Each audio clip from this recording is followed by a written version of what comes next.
Good morning. I'm Mark. I'm Nellie. And we are Amusements. So we're here in 2019 Winter Chill Out in Sandusky, Ohio. Looking to be maybe even better than last year's. We got a self-guided tour. We're pretty much going to let us go wherever we want, but we do have to have lunch with our group. Looking forward to capturing some pretty cool stuff for you guys. And that's pretty much about it. So we'll see you in the park.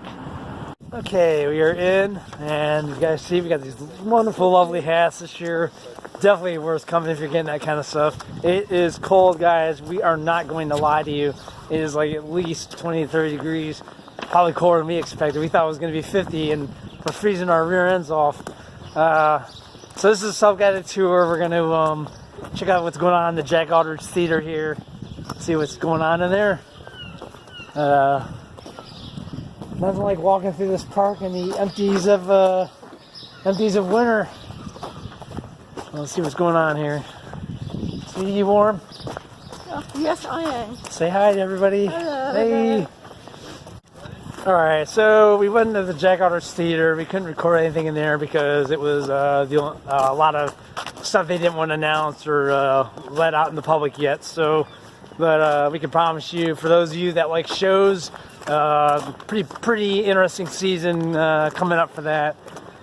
So we're heading over to the Melt Bar and Grill for some hot chocolate and let our friend Rhonda catch up with us. She kind of got separated there, so we'll be back with you soon with some more interesting stuff.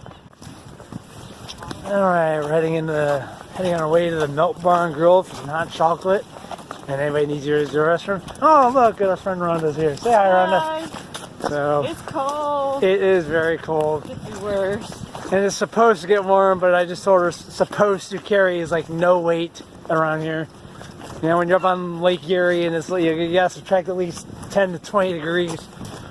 So there's Mart Brown Grill. We're gonna go in and grab some hot chocolate and get the heck out of this cold for at least 10 to 15 minutes before we continue. So we're in the costume shop, something like that. Hang on. Come on in, guys. There's room. We can squeeze. Back this way. Hi, you're on Candy Campers.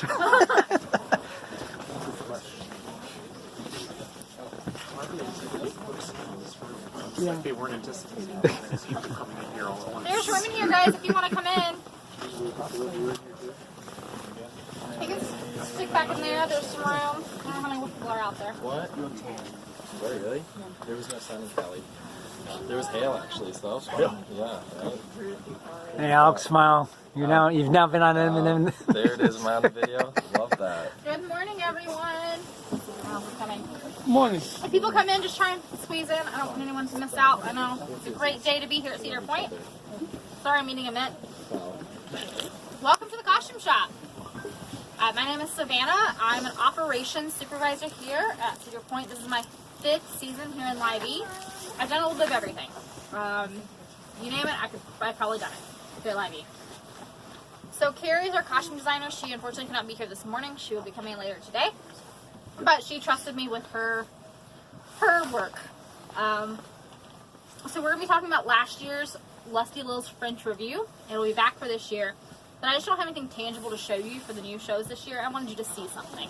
We can talk about it. So we're going to pass it around. These are storyboards and fabric swatches. I'll start over here.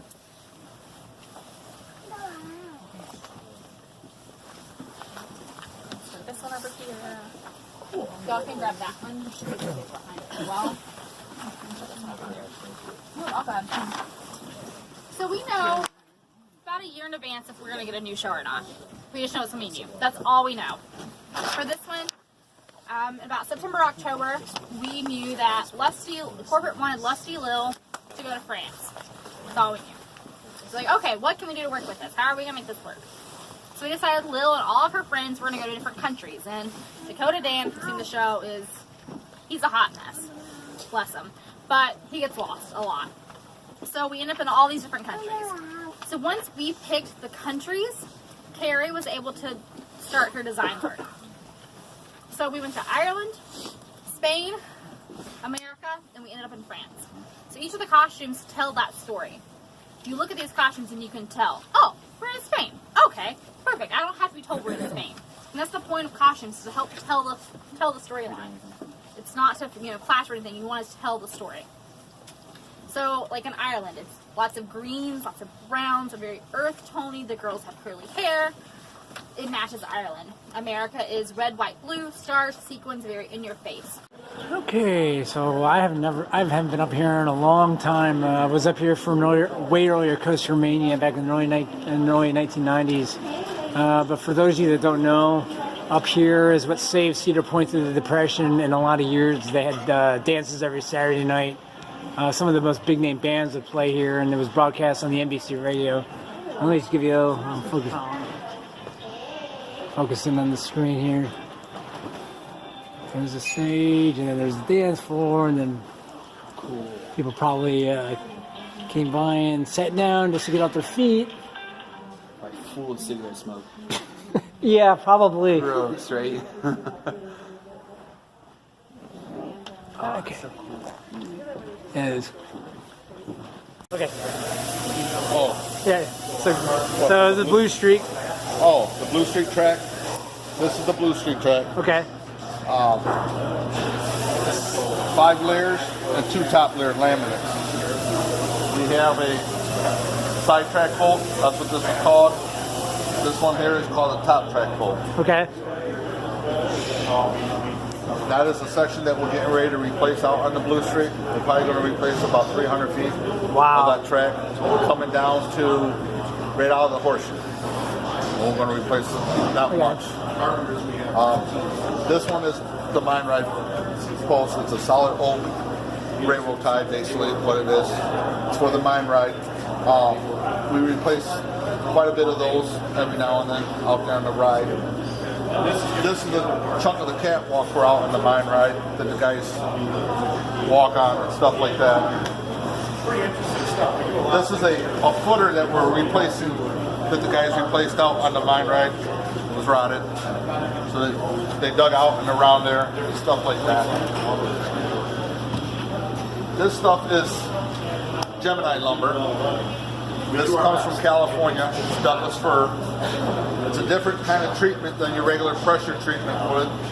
They have knives that inject the treatment in it. That's what all these little knives are.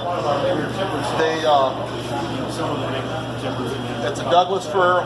It takes me about six months to get that in from when I place the order.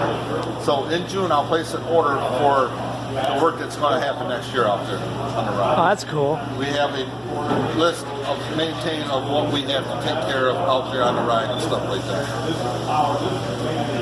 I don't know if you guys seen the harnesses. This is the Blue Streak harness our guys wear for out on the Blue Streak. This one is the Steel Vengeance harness. This is our most heaviest harness that the guys wear. It's between 70 to 100 pounds. Oh my gosh. You want to grab a hold of it? No? Oh, and then they go up? Yep. You have to have that on when they're up there working on the ride. I don't know. You might have to put my arm. I don't know. We'll break my arm. We'll see here. Oh my god! Wow. It's 70 pounds. That is nuts. But they have to have that when you're up there. Yeah. That could throw you off. You need to have that to put that nut bolt on. Where on the Gemini and the Mine Ride and the Blue Streak, we have a catwalk that we can walk around. Yeah. So that makes it easier. Now you do have the one section of Steel Vengeance where there is that straightaway that if any repairs there. The brakes areas. But everything we're all on the curves. Yeah. They start in the morning. We start at 6 o'clock. We have 3 guys out on the out on Steel Vengeance. We have 2 guys on the Gemini, and we have 2 guys on the Blue Streak. And all that's done by 8:30, 9 o'clock in the morning. Wow. And we have 23 carpenters here during season. We're here 24 hours a day, 7 days a week, right apart. So these are the dragster trains turned down to the chassis.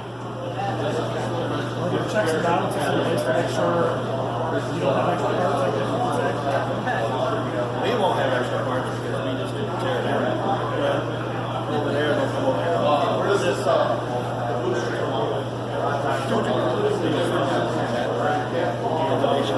try to, when we tear them down, we try to keep everything labeled and in milk crates. That way, when it goes to them, they can just walk over and say, I need black cherry 1. The milk crate's right there with a tag on it that says black cherry 1. When you grab the milk crate, they're all.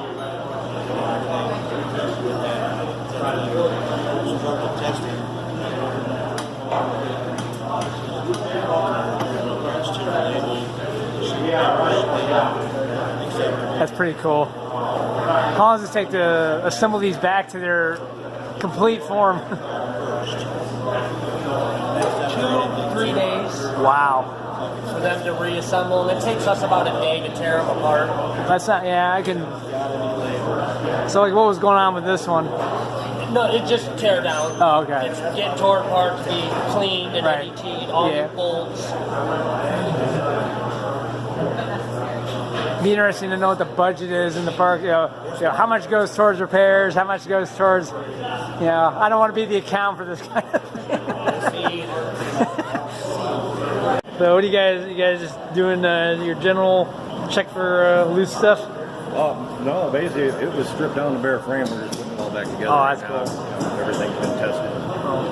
Just got to make it all work again. Yeah, I love the new restraints. They're so much better than the old. Oh, yeah, They were digging in my shoulders. And, Yeah, we did a lot of work on those this year. They changed. yeah.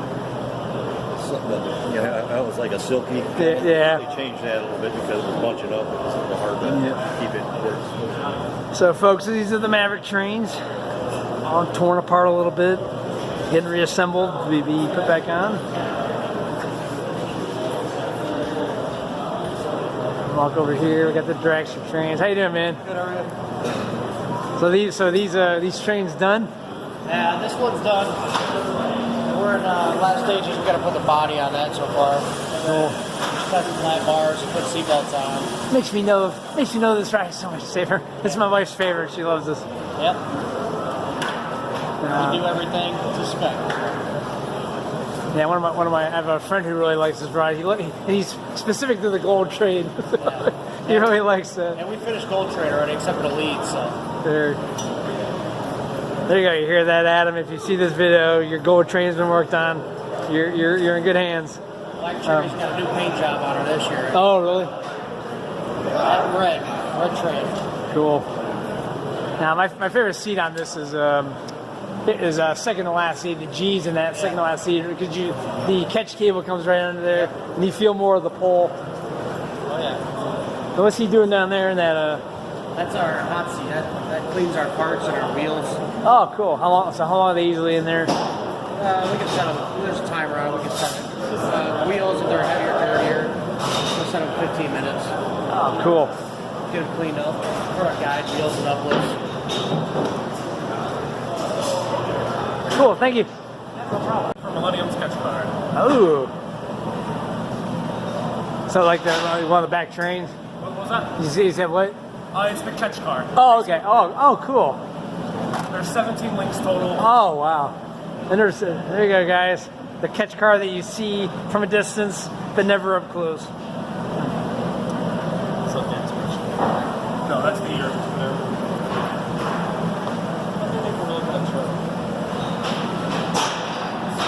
All right, just a little Saturday morning humor here at Cedar Point. I got a couple of the kiddie ride things. The lights are actually on that. Don't get in there, Ron.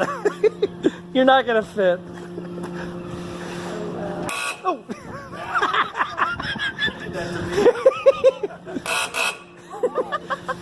So there's. Are we trying to fit into the kiddie whip or what? Hey, that was one of my favorite rides, man. I used to love the kiddie whip when I was.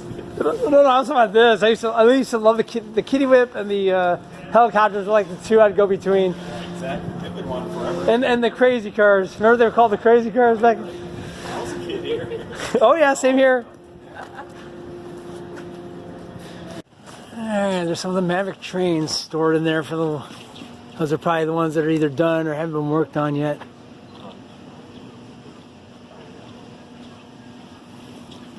God, I can't wait to get back on that. Here's something you don't see every day. Got some frozen caps on Lake Erie there. No wonder it's so darn cold up here. It's kind of weird to see the lake not moving, but just kind of giving you an idea how chilly it is up here. So much for the 50 degrees, like I said earlier. What happened? Oh well. I'm onward and forward. There's something you don't see every day. The Matterhorn without the cars on it. Welcome to Linen Services, which of course is a fancy term for this is laundry. What we'll do is we're going to give you a bunch of information, facts and figures, and then we'll give you a tour, snake you through the plant, and out the side door toward maintenance. Sounds good. Any questions, just give a holler. Sounds We'll good. answer whatever we can. Sounds good. Well, Cedar Point has 2 facilities. We have the main plant, which is what we're in right now, which is open all year round, 12 months. We have the seasonal facility, Breakers Express Laundry, that is open 6 months out of the year. Right now that one is closed, so all the work that they normally do is up in this plant right now. Castaway Bay, the water park. Once they open in May, this linen will transfer back to them, and then we'll concentrate on the on-point linen. Okay. This plant also takes care of all the food and beverage linens for on and off point, plus sports force. We take care of all that through here. We also take care of all uniforms, costumes, also work through here. This plant generates 4.5 million pounds per year. Wow. The express laundry is 1.5 million pounds per year. Wow. That's a lot of laundry. 32 associates in this plant, 16 associates in the other plant. Cool. This plant runs in the summertime from 6 in the morning till 1 in the morning. Wow. 7 days a week. Wow. This right now is our what we call our holiday fun time. Yeah. We're only open 8 hours a day. There you go. Holiday fun We time. like that. 5, 6 to 7 days a week, depending on how busy Wow. Castaway is. Wow. Any questions? So it's just some of the chemicals you guys use. I'm sure you put your new employees to the major MSDS reading because I was a science major, so I know. Oh yes, we do. We'll start giving the kind of the information back here, and then start you into the tour. Yeah. Uniforms are sorted in this area, just like you do at home. Whites and darts, same thing. Just a lot of different more categories. Each barrel represents a category. 3,000 uniforms a day is what processes through here. Wow. This is the chemical system. This interfaces with our computers on the washers. Both from communicate and talk. Every time we put our loads in, select the formulas, start, communicates back to these computers, pumps, sends chemicals out. Cool. Pretty much a hands-free system because of the danger of the chemicals. Yeah. You don't let the kids do anything with them. We pretty much, us 3, Rick, do the sticks. No one else does. You have the monitor on the wall. The monitor on the wall is pretty much our nerve center. It pretty much tells us what's going on in all the washers, all the communication between the washers and the system back here. It's telling us the loads, how long, what time, and how much time's left. So we know at a glance what is going on for our production. So what do you guys do on a major breakdown? What happens? Panic. Yeah. We panic on major breakdowns. We do about 32,000 pounds a day, 7 days a week in the summer. Wow. So yes, we would panic if something breaks down. But we have a great maintenance staff. We have our own mechanic. Oh, good. Who basically goes through. Right now is the preventative maintenance side. He's going through all of our equipment. We also have thousands and thousands and thousands of spare parts and cabinets in this plant and in the plant here, dry clean area. So when we have a breakdown, 9 times out of 10 we have the spare part to replace it. Maintenance is really good. They know we have to get us up and running again. Cool. So we're lucky. We have a good maintenance staff. Awesome. Right here, starting way down at the other end, doors open. That's a 600-pound washer. It produces 600 pounds every 45 minutes. The blue ones are 220-pound washers.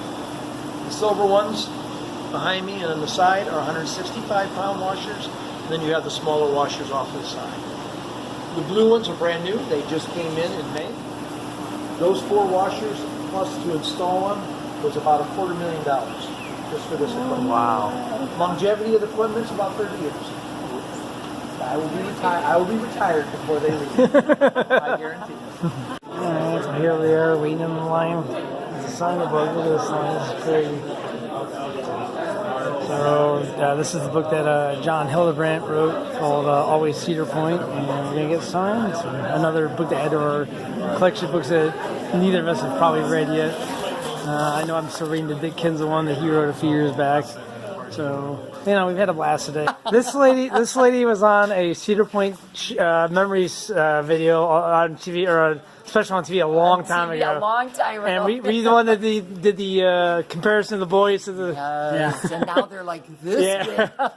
Well, it's so cool to meet you. It's very nice to meet you. Yeah, this is really, it's our Yeah, first yeah. time here for this. Oh, really? What do you think? Loving Yeah. it. It's awesome. So this is my wife and I have we have a YouTube channel now. So yes, you're on there. So you'll have to check us Well, out. cool. I will. Nice to meet you in person. Oh wow, that's see, these are the things you never get to see when you're riding this thing. Yep. Yeah, this is a special opportunity for you. Oh, This cool. is our oldest locomotive. It was built in 1922. This is wow, the Myron is the oldest one. Yeah, by the Vulcan Iron Works. Okay. It's actually very similar to the engine behind us over here, Judy K, which was built just less than a year later, 1923. They're almost identical engines, but Wow. they run completely different. Each engine has really its own personality. Yeah. So it's really kind of fun to figure out each engine and figure out its quirks and how it responds to different Yeah. things, you know. They also have their own distinctive horns too, if I remember correctly. Yeah, they all have a whistle. Yeah, that's different. Yeah. And we've got a number of different whistles in the shop that we shuffle around between the engines. But usually we try to keep the same whistle on each engine, so we Cool. identify it by the sound. Wow. And we've got our whistles that everybody kind of likes better than some of the others. Now that one hasn't been used in a while. That's the George R. George R, yes. George R spent, there's about a 5-year period where it didn't really run at all, but the Okay. past 2 years, actually, we have been running it, just not as much as the other engines. Yeah, it looks like it has a longer snout than the other ones, or maybe I'm just imagining. The whole engine itself is a little bit bigger than the other engines we have here. Now who's directly behind? Which one's directly behind us? Behind is the we call it Davenport. Oh, so the name on it is the G.A. Beckling. Oh, okay. So one was retired. Was that the Albert? Albert, Yeah. Albert's sitting out on the trail. By the pop frontier trail. pop thing. Yep. Yeah. And that one is out on display there right now. There's no plans for restoration of that. Right. It would need some work before it could Wow. run again. Not to say that it couldn't be done, Right. but right now I do not believe that we have any plans to do that. So down here, is this where you guys are feeding your the coal? So what we're standing in here is actually the coal bunker. This is where we hold the coal, Okay. and then behind us here is the firebox. Okay. So we feed the coal into here. Okay. Right now the grates are taken out, so you can see all the waste street come through. Yep, this is the whistle cord. Right now it doesn't do anything because we don't have any steam. Yeah, right. So then the tank in the back here just holds water. Oh, okay. Which helps. Which that helping with the brakes then. The water is for making the steam. So we build the fire in the firebox, burning coal, and the heat from that exchanges through the metal to heat the water. Well, that's cool. And create the steam. Sweet. Our operating pressure is about 100 degrees, or 100 pounds, sorry. Yeah. We typically say 90 pounds to 110 pounds. That's cool. Well, I'm actually standing up in an engine. Never thought I'd be doing this. Yep. Almost 100 years old. Parts when you need replacement parts? We don't have machining capabilities here, so we outsource that. Once we get the parts, we'll do whatever we can on our own. This is the brake right here. This is a steam brake, so when we open this, the steam is admitted to a cylinder that pushes the brake shoe against the wheel. This is actually the throttle here, so this is what makes it go. It's like the gas pedal, you might think of. Is that a relation to speed? Kind of. This is all the way forward. You're going to be moving forward. All the way back is reverse. And where it's at right now, straight up and down, is neutral. Alright. So if you were going to start this engine up, you'd take this and put it all the way forward. We'd start pulling back on the throttle just slightly to start giving steam to the cylinders there. And as the steam enters the cylinder, we push the piston back, just like this. Okay, so that wraps up winter chill out for 2019 here at Cedar Point. It was another great experience. A little bit different this year with the free walk around, but we did have to have lunch with our designated group time people. So we saw some neat things this year. You'll have already seen the video from a little bit earlier. I thought what was cool this year was the added stop where we got to see the train engines inside the warehouse. That was really cool. We got to set up in there. Got to learn a little bit about how the train works and what it takes to get it ready for the day, and how they how they decided to choose one train or two trains for the day. So that was really cool. And so it was just really fun learning what's upcoming. I think the Forbidden Frontiers thing that they're doing this year is going to be really cool. So, but yeah, that wraps up another 2000 or another winter chill out this year. So this is M&N Amusements signing off, and we'll see you in the parks, people. Little. Later.